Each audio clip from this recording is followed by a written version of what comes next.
Good morning. My name is Kimberly Brown Pelham, curator in residence at the Birmingham Civil Rights Institute.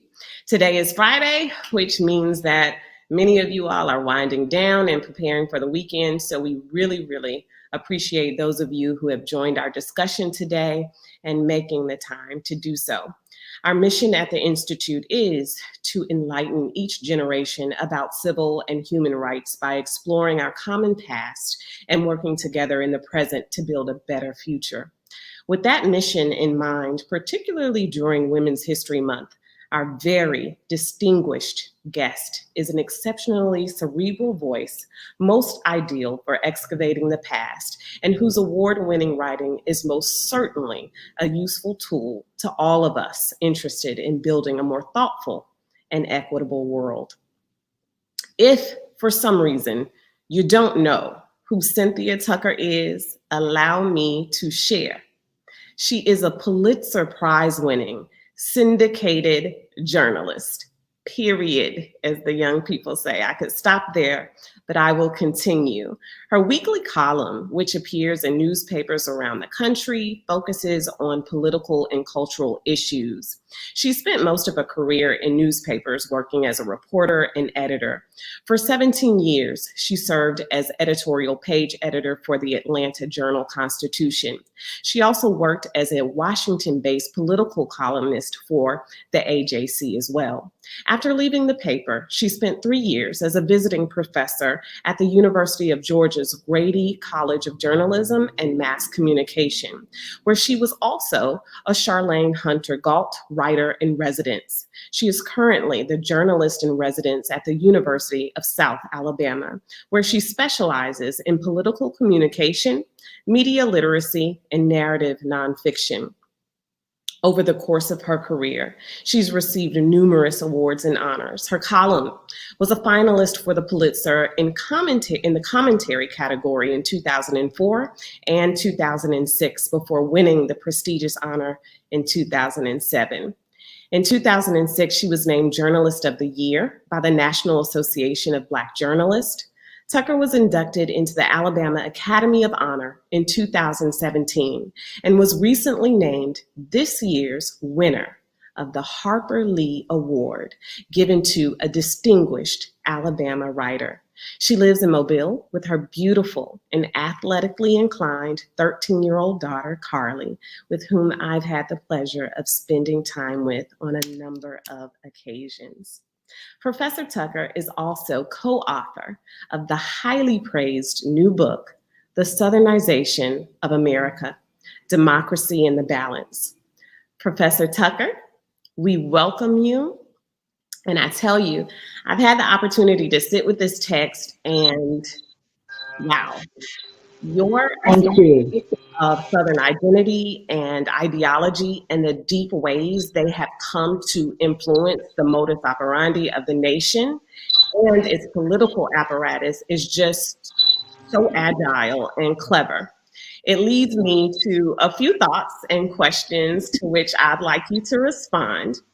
And I'll start with just saying that I think often the South is mythologized as being this isolated region where slavery and the worst of racism was born and bred.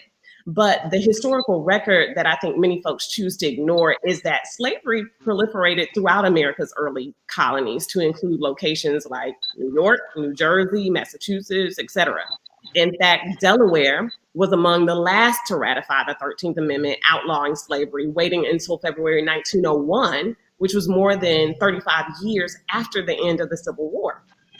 And of course, in subsequent years, as African Americans begin to migrate in large numbers out of the South, it is these so-called friendlier northern sections of the country where they find white legislators who enact statutes which forbid them from moving into white areas. White residents deeply resent Black people moving into, air quotes, their territory.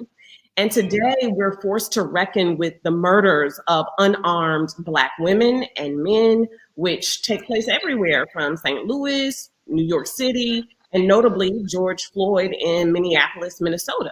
These places are not the South, at least in the way that most Americans make the differentiation. So in my estimation, all of America is the South. Can you just for our viewers why you think it is that many Americans see the South through a different lens than they do other sections of the nation, and why you and your co-author felt it necessary to focus on and teach Southern cultural and political ideology in this remarkable new book? Well, thank you so much for having me. Um, so, I don't think that there is any doubt in anyone's mind that there is racism throughout America. You just noted some examples of that. And I think we also ought to remember that Dr. King had some of his most difficult demonstrations and his least successful ones in Chicago, Illinois, where he tried to break through segregated neighborhoods and could not. But having said that, let me say that I think it's also true that the South set itself apart by being the region, excuse me, that rebelled against the federal government for the right to enslave fellow human beings. They started a war.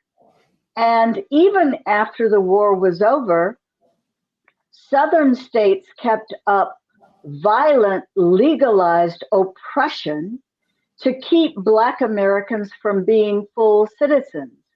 When the civil rights movement was in full bloom, residents of other parts of the US saw white Southern law enforcement officers beating unarmed Black protesters on television. So I think in that sense, the South set itself apart. Now, having said that, of course, the South has changed. The civil rights movement brought remarkable changes to the South. And now you have this great migration of Black Americans moving back to the Southern states to help the South change even more. You ask a great question. Why did Frye and I concentrate on the South? Well, let me start by saying we are Southerners, so we know it best. I also believe that the South has lessons to teach the rest of the nation. Some of those lessons are things that the rest of the nation should avoid. I just spoke of much of our bitter and violent history. But I think you also see nobler strains throughout Southern history. This is the region, after all, that has been most diverse, because this is the region where, in the beginning, there were more Blacks than in any other part of the country. So that forced us to get to know each other fairly well. I think that if we take the best lessons from that, we can teach the nation some lessons about reconciliation, about genuinely loving our neighbor, and about how to really be a pluralistic democracy. I am not sure that those are the lessons we are exporting, but those are the lessons I hope that the South will export. I really appreciate you unpacking the intimate interactions that African Americans and white folks have had to engage in simply because of proximity, right? And I think a lot of people think of the South as this extremely segregated place, and in some ways it is. But I do think it is definitely worthwhile to explore the ways in which we have, interacted with various groups of people. So I love that you describe it as a diverse place, because indeed it is. I want you to talk about how we should be defining what the South is. And the reason I bring that up is for several reasons, actually. But one recent one comes to mind. My mother and I had some interaction with a white male, middle-aged white male, a few days ago. And she told me, he doesn't strike me as Southern. I asked him where he grew up, and he told me, in Birmingham. And I said, really?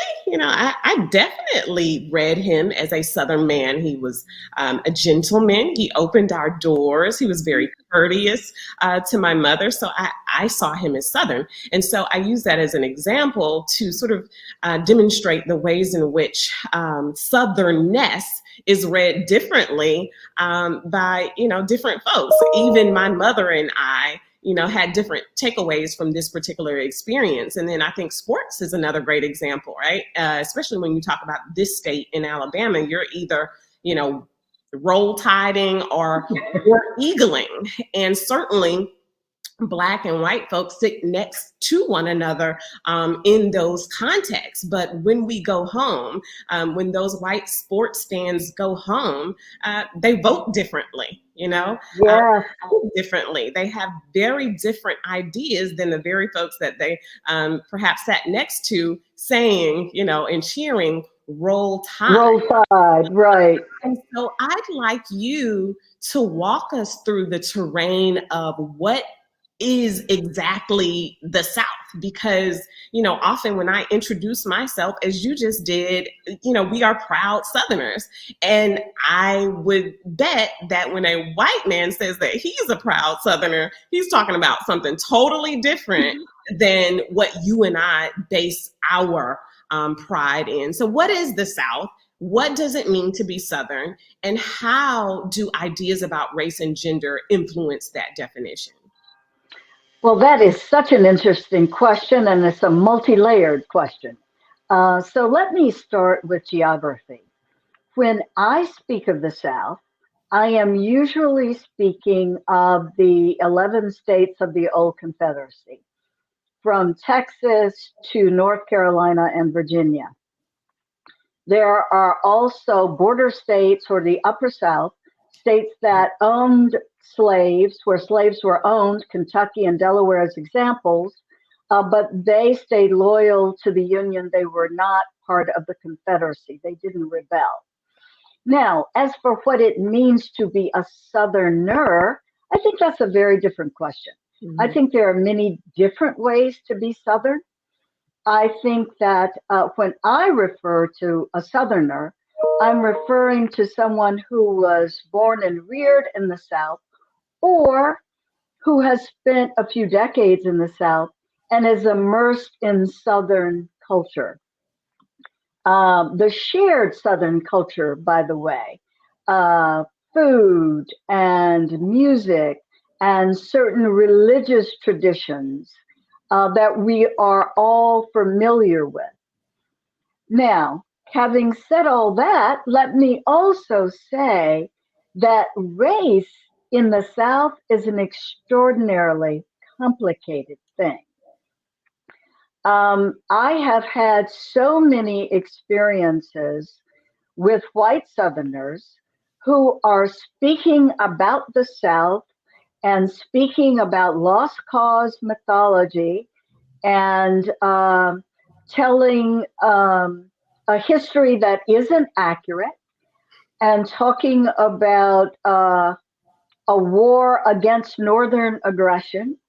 And I speak up and say, wait a minute, I disagree with that. And they say, well, you wouldn't understand, you're not Southern. To which I have to say, excuse me, I'm about as Southern as it gets. I was born and went through high school in Monroeville, Alabama. I got my college degree at Auburn, War Eagle, and I have spent most of my life in the deep South. Not all of it. I've lived for a few years in other places outside the South, but mostly I have been here. But there is this way that some white Southerners have of othering us. Mm-hmm. That the South that they speak of is the white South. Mm-hmm. You mentioned HBCUs. Tuskegee is as Southern as it gets. Very much so. There is so much Southern history coursing through Tuskegee Institute. You know, there are many white military officers now who proudly speak of the Tuskegee Airmen. Well, guess what? The Tuskegee Airmen trained at Tuskegee in the South. So I think it is incumbent upon all Southerners, first of all, to recognize how much culture we share. You and I were both speaking of that proximity earlier. I think no matter the various prejudices that people held, no matter the fact that for decades white supremacy was actually the law of the land, proximity meant that white people in the South and Black people in the South were going to pick up certain cultural elements from each other. So we share all of that. If we could just build on that, which I think represents the best part of the South, and come to more civility and understanding in our politics, I think we'd be better off. In fact, I'm sure we'd be better off. Thank you for that. And I'm really appreciative of your mentioning Booker T. Washington. Well, your mentioning of Tuskegee, which led me to think about Booker T. Washington, which again re-emphasizes this notion of us interacting, right? Because depending on what side of the fence you're on, Booker T. Washington is known as accommodationist, you know. If you're on the other side of the fence, you see that he was in many ways a political visionary, and he understood that white philanthropy was essential to building institutions like Tuskegee. And so there was a need for us to interact with one another to see any kind of advancement racially or otherwise. So I thank you for bringing up Tuskegee. I want to switch gears a little bit and talk about politics. In the book, you say that James Clyburn rescued the Biden election. And you also spend significant time on Stacey Abrams' contributions to the Democratic base. As you eloquently unpack that, I began to think of Ella Baker, Rosa Fannie Lou Hamer, Georgia Gilmore, even our CEO here at the Birmingham Civil Rights Institute, DeWanna Thompson, and all of her modern work as it relates to voting rights. And I thought of all of the unnamed Black Southern women who have helped inject more meaning into the word democracy. What are your thoughts on Judge Ketanji Brown Jackson's ability to walk in that tradition? And also, I'd love for you to provide some context for her confirmation hearings and how Southern gender and racial creeds have been on full display in the Graham, Ted Cruz, and others. Well, let me go back. Again, another brilliant and layered question. So let me start at the beginning when you referenced an essay in which we talk about South Carolina, James Clyburn in particular, and Black voters in general. We believe, my co-author and I believe, that it was Black voters through the civil rights movement who actually made this country a real democracy. For all the talk over 2 centuries of the nation being a democracy, it really wasn't, because so many African Americans were denied the right to vote. And I don't just mean they were making voting difficult. I mean that you could be killed in the South for trying to vote if you were Black. The Civil Rights Movement and the Voting Rights Act of 1965 changed that. Slowly, it didn't change overnight.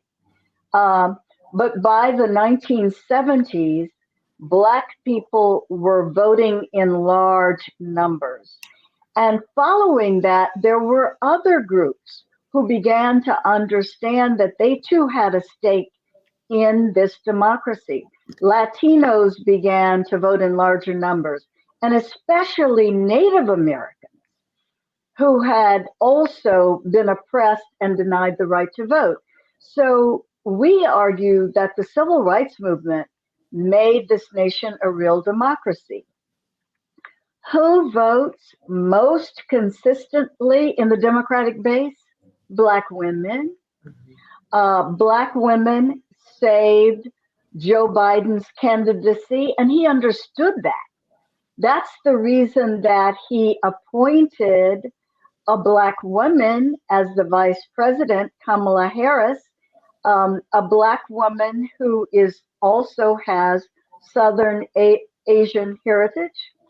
She is the first woman and the first person of color to be vice president of the United States. She is also, he also made the pledge that he would nominate the first Black woman to the U.S. Supreme Court, and he followed through on that pledge. And let me just say, I don't think Biden had to have his arm twisted to keep either of those promises, because he understood that Black women had made such a huge contribution to his election as president of the United States. Now, you know, I gotta tell you that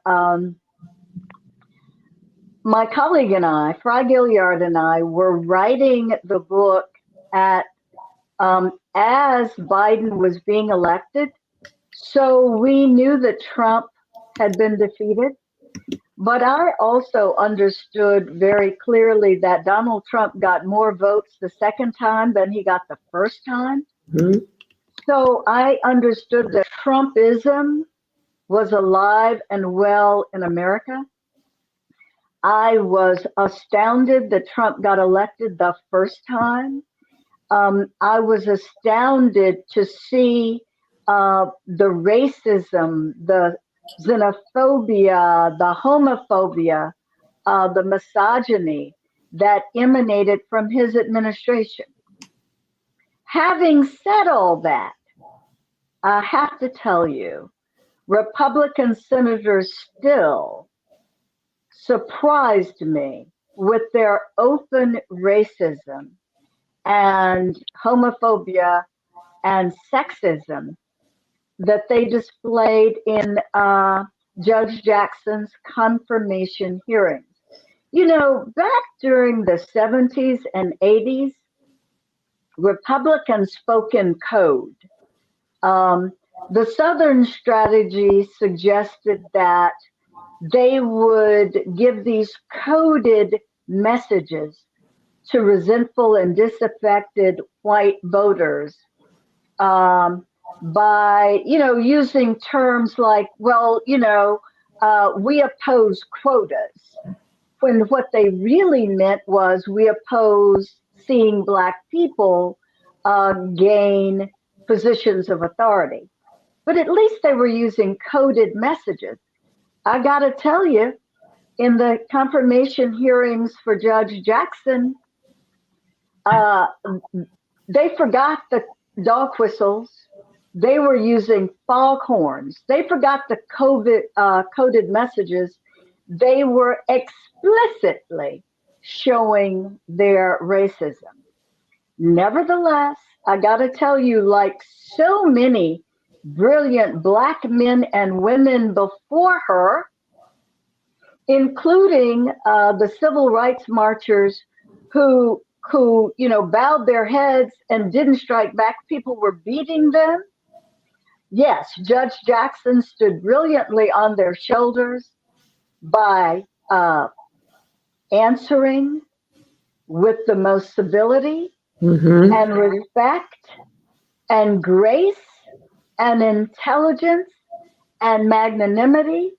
She didn't even roll her eyes. You know, there were a couple of times where she had to take a beat. You know, she took about 10 seconds, and who knows what she was thinking. She might have been thinking, now that is about the dumbest question I have ever heard. But she didn't say it, and she didn't show it on her face.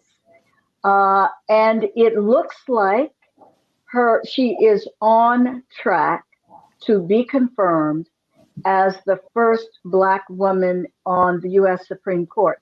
And let me say one more thing while I'm speaking of the racism.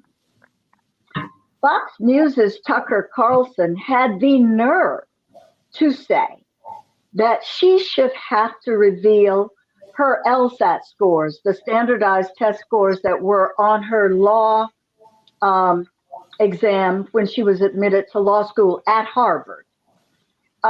Which required high qualifications. He had never asked before for any white nominee to have to show their LSAT scores. I wish that she had agreed to do it. If everybody else on the Supreme Court would also do the same thing, because I am absolutely confident her test scores are higher than several of the men currently on the U.S. Supreme Court. And I'll let that be for now.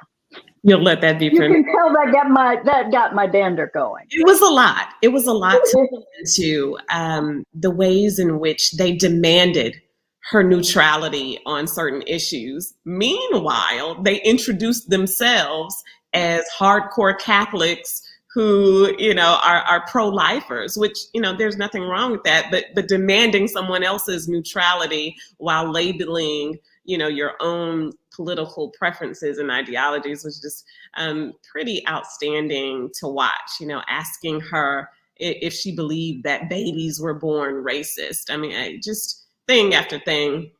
It was a lot to consume, but I will tell you that I have a daughter, and I certainly appreciated seeing the look on her daughter's face as the hearing took place. What are your thoughts? You're a mom. I did too. And, I just think I don't expect most children to have paid attention to the hearings, to have sat and watched the hearings. My daughter certainly didn't. But I think the imagery that they saw was still powerful. I'd have the TV on and Carly would walk through the room. And for just a minute, she would see this gorgeous, brilliant, darker skinned, natural haired Black woman eloquently articulating her views on the law. And I just think there is so much power in that. Children, we don't even know how much of that they're absorbing. I do remember this, though.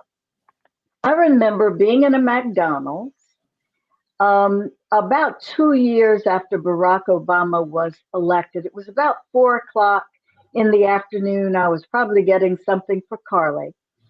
And there was a Black boy, probably about 8 or 9 years old, sitting at a table studying. I think his mom worked in the restaurant. And I, talked to him just for maybe 5 minutes, asked him what he was studying, what he was doing in school, and asked him what he wanted to be when he grew up. And he said, I want to be president. And Kim, I wasn't thinking. Even I wasn't used to the idea of Obama as president. I said, president of what? Thinking he meant some club. And he looked at me like, how stupid can you be? And very politely said, president of the United States. And I just thought, wow, that is the power of that imagery, that example.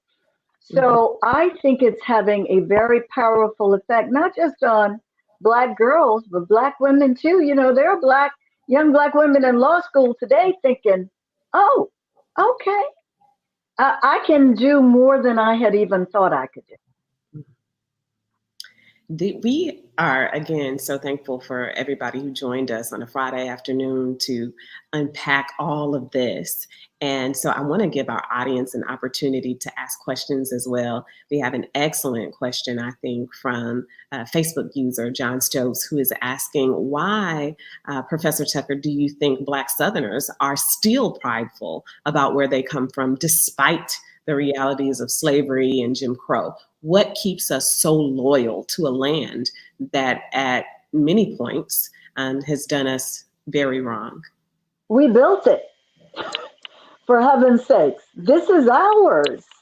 Um, you know, my problem with Black History Month is not the Black History part, it's the month part. Black history is American history. There wouldn't be any America without us. There wouldn't be any South without us.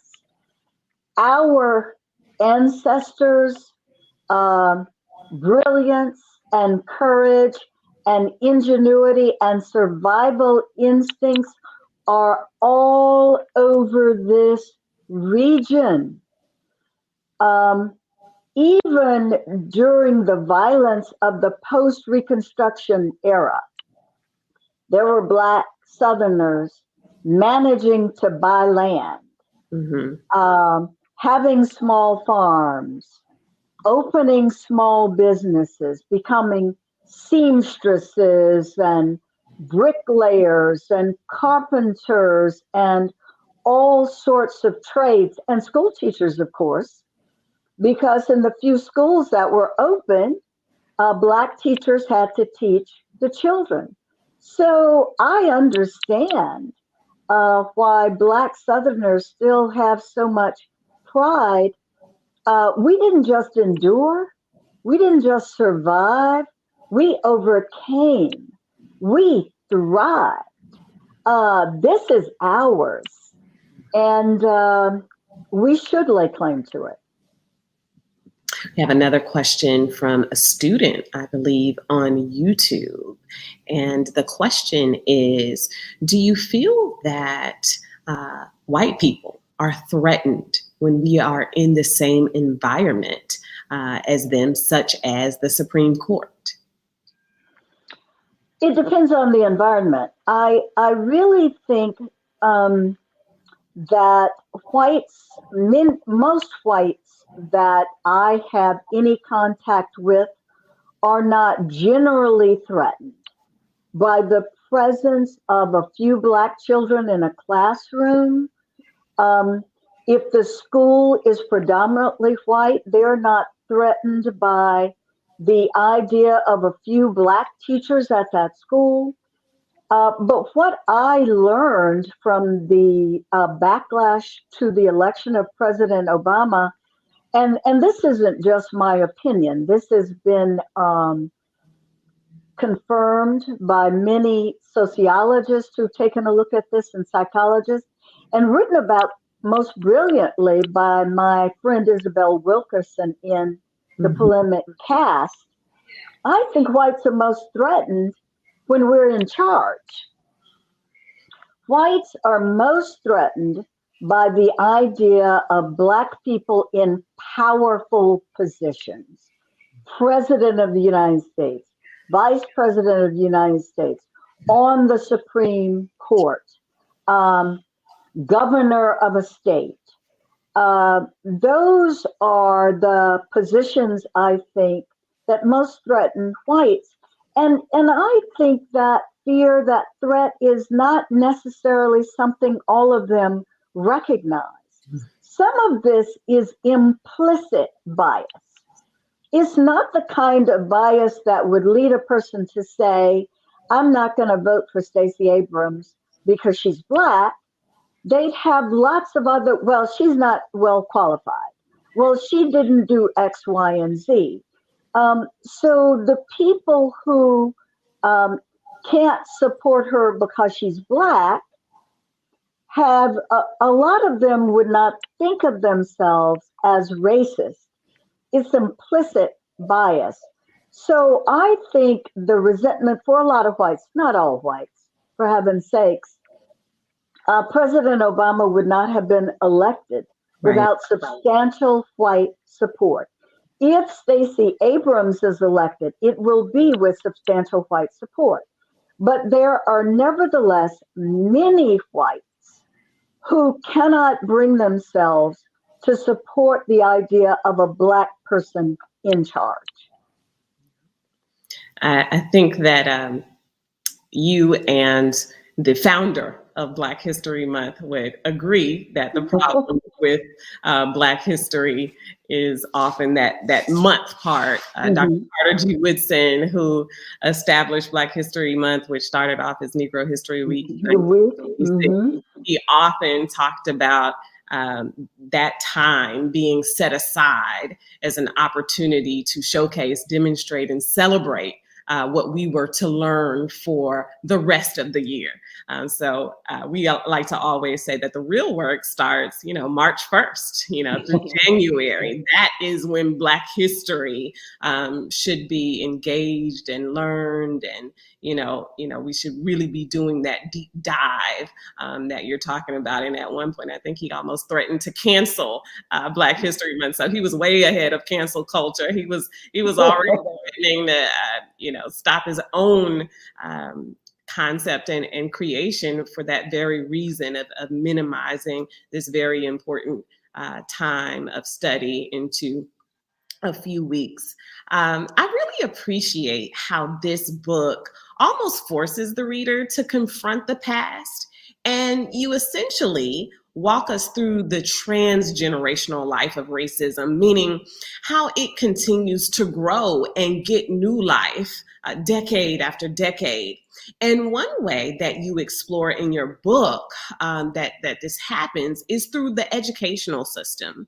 You say that during my childhood, Alabama's public school textbooks, as they did throughout the region, downplayed slavery, ignored it as the root cause of the Civil War, and spoke of a federal government that imposed unfair demands on the patriotic South before and after the war. So I want to ask you, since you're talking about public schools there in the book, what is critical race theory? What is it not? And why are so many people, especially white Southern men, since the book is about the Southernization of America, why are people, especially Southern white men like Ron DeSantis, for example, so opposed to it? Well, let me start by just talking about public education in general. I think that I know that we have struggled over the teaching of actual history since the founding of the country. And the reason Dr. Woodson started Negro History Week was that the contributions of Black Americans were ignored. That has continued to be the case through generations. For in Southern public schools, in many Southern public schools, it was even worse because the textbooks that I grew up with were so awful. They were blatantly racist. They trafficked in lost cause mythology. They talked about happy slaves.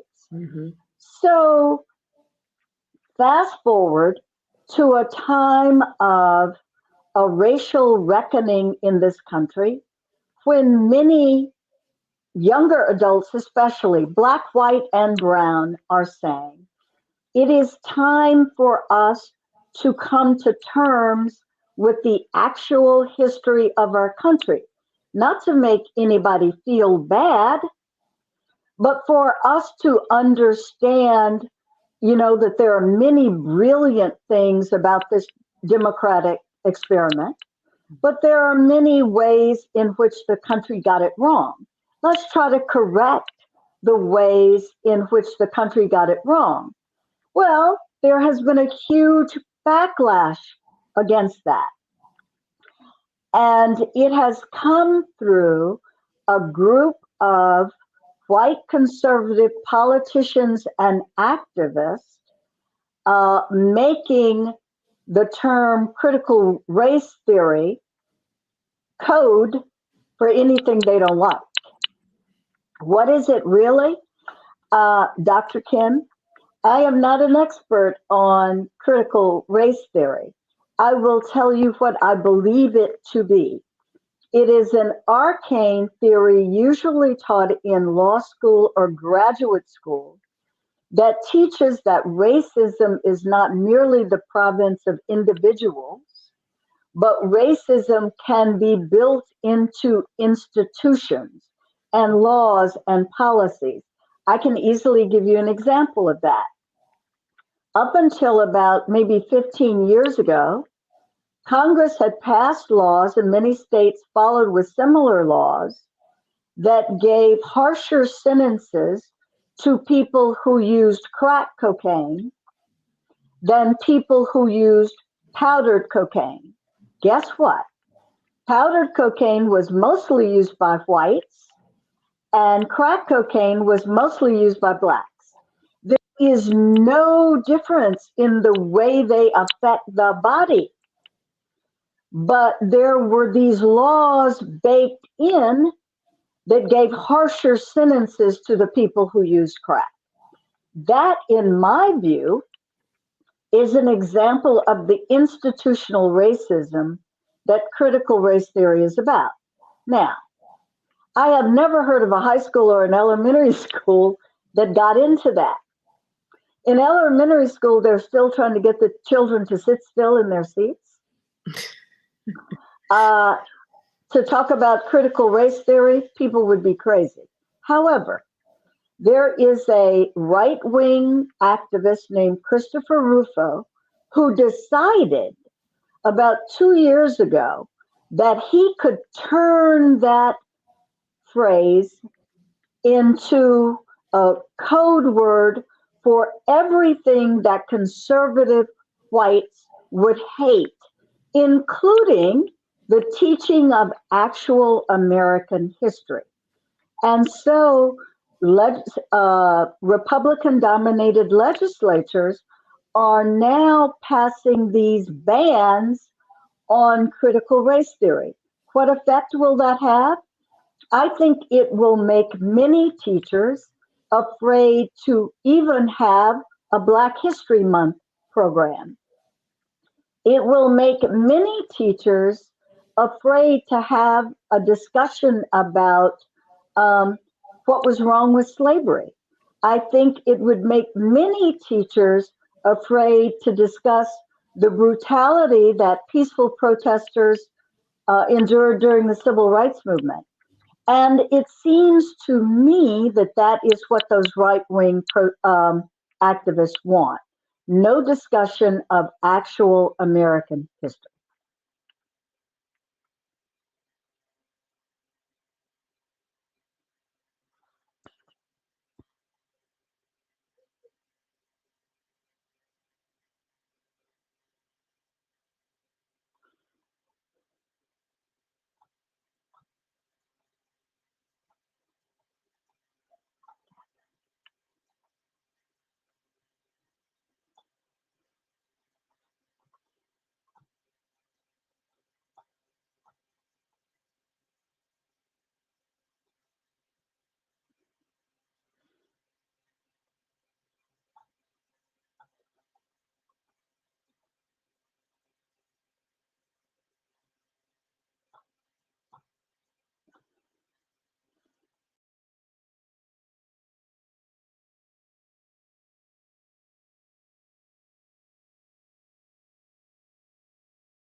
Greetings. How are you doing, Doctor?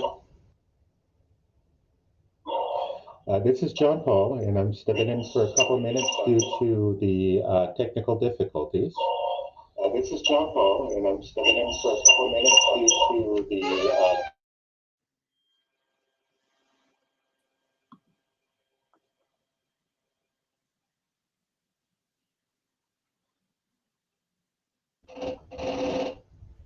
All right, it looks like we're back on. Excellent. Can you hear me? I missed you. I apologize about that. I want to, again, John Paul. I'm getting the feedback too. Okay. Sounds much better. And thank you all for hanging in there with us. I absolutely want to express our appreciation, especially to the young folks who have joined in. I see lots of students who have decided to spend their afternoon with us. So I want to just do two more very quick questions for Professor Tucker. I want to make the most of such a grand opportunity to have someone of her stature with us today. And I'm going to give I think it is. I had the question in front of me before we lost it there, and I'll restate her name. It's Erica Mitchell. There she is, on joining us via YouTube. And I wanted to lift her question up because I think it's a good one from a young person to someone as seasoned and as accomplished as Professor Tucker. And Ms. Mitchell is asking, if you could tell your younger writing self anything, what would it be? What challenges would you warn yourself about that you face in order to get to where you are now? Well, Erica, thanks for the question because I think it's a great question.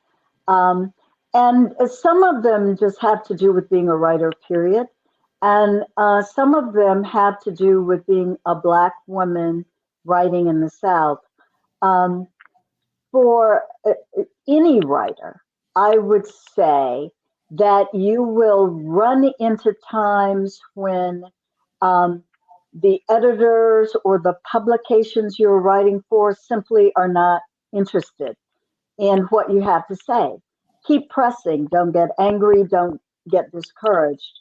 For young Black women, I would say that that is doubly true, that it is still more difficult, I think, for us to persuade editors and publishers out there in the mainstream that we have something we're saying, that we have voices worth listening to. I have been told so many things over the course of my career, including that I couldn't write. Well, I always tried to accept constructive criticism, but I didn't really believe that I couldn't write. So I just kept trying. And I think that that's the best advice I can give you. Don't give up. You learn to write by reading good writers. There are lots of them out there. Read all you can and keep writing. So thank you so much, Professor. We really, really appreciate this. And we'll end with this question. Okay. People, and this is actually a quote from another author, an expert in Southern history, Taylor Branch, a very well-known historian, and you highlight his quote in your book, and it reads, "If people were given the choice between democracy and whiteness, how many would choose whiteness?" And in the book, your response is, America has made the choice before. Now it hangs in the balance again. And one of our students in the chat sort of encapsulate this question by asking, do you think we'll ever get over the hump of oppression? And so my question is along those same lines. When has America made this choice before? And what choice do you think it will make now? Well, we had the opportunity to make this choice during right after the Civil War with Reconstruction. I could get really depressed when I think about 100 years of lost opportunity for Black people who were trying to buy land, build businesses. We all know now the story, say, of Tulsa, Oklahoma. It is just one place where Black people were working hard to be part of the American dream. And it was violently taken from us, or we were stopped from doing that. So the post-Reconstruction period was one time when we had the opportunity to make a choice, and the nation, the South and the nation, made the wrong one. The period right after the Civil Rights Movement, we made a lot of gains as a result of the Civil Rights Movement. But politicians quickly went to the Southern strategy of playing to fearful and resentful whites who were afraid of the opportunities granted by the Civil Rights Movement. And so we didn't go nearly as far as we should have. And I would argue that we are at that place again. Taylor Branch, whom I had the joy of meeting at a writers' conference many years ago, put it brilliantly, I think, when he wondered whether Americans would choose between democracy or whiteness. Frye and I closed the book in uncertainty because we don't know which way it will go. We do hope that Americans will make the right choice. This country could be a wonderful, prosperous, healthy place for everyone if we make the right choice and decide that we can live in harmony in a democratic society with our neighbors. Before we go, Dr. Kim, I do want to say how much I've enjoyed being with you. And I also have to disclose my little conflict of interest here. I'm not going to leave without letting our audience know that I have known you all my life, all your life, that you are the daughter of my first cousin, Linda Brown, who was like a big sister to me growing up in Monroeville, Alabama. So it has just been wonderful to me watching you pursue your education, get your PhD, which you started in Washington when I was living there, and go on to become a wonderful historian, professor, and author. And you ask great questions. So thank you. Remember when I was a teenager, I wanted to moonlight as a journalist for a little bit. So I still have a little something in terms of developing questions. And you've been an incredible imprint on me and our family. So thank you. Pulitzer Prize winner, Professor Tucker, it is our honor to have had you in this moment. As I consider your work as a journalist, I am overwhelmed with thoughts about warrior, champion, anti-lynching advocate, the princess of the press, as she was called at the height of her career, the incomparable Ida B. Wells. Ida B. Wells. Her sacrifices, her professional standard, and innovation in newspapers is still top tier. How she called out white women and their accusations of rape that led to the brutal murders of countless Black men, knowing full well her own life would be threatened by doing so. Yet she persevered. The way she spoke truth to power is unmatched. So I encourage us all to take a moment and appreciate those Black women, from Ida B. Wells to Marianne Shad Carey, to Alice Dunbar Nelson, to Thelma T. Gorham of Florida A&M University, to Ethel Payne, to Cynthia Tucker. We thank you. And thank you for putting me in that group. To our audience, the book is available at New South Books. Happy Women's History Month. Please look out for our upcoming programming and special events. We have an amazing documentary on fair housing coming up, our Children's Crusade reenactment in May, our collaboration with HBCU Spring coming, a continuation of our virtual series, so many wonderful things happening at the Birmingham Civil Rights Institute, including a special exhibit, Race to Freedom, African Americans in Sports and the Marathon for Progress, in honor of Birmingham's role as host city for this year's World Games. We leave you all with the words of Ida B. Wells. The people must know before they can act, and there is no educator to compare with the press. Professor Tucker, thank you for being a part of that press. Thank you. Good afternoon.